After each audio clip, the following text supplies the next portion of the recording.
Bugünkü OTK sınavında istifadə olunan demək növbəti suala baxaq uşaqlar. Deyir ki, cədvəldə doğru nümunələri müəyyən edin. Zərf işlənmiş cümlə.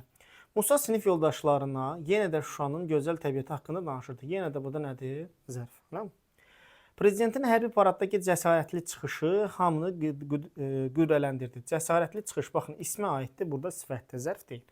Burada zərf yoxdur. Azərbaycan məktəbləri yarışda bütün həmyaşıtlardan irəlidə idi. İrəlidə də nədir? Zərfimiz. Deməli, zərf işlənənlər burada nədir? 1 və 3, 2 getdi. Zərf işlənməmiş cümlə deyir.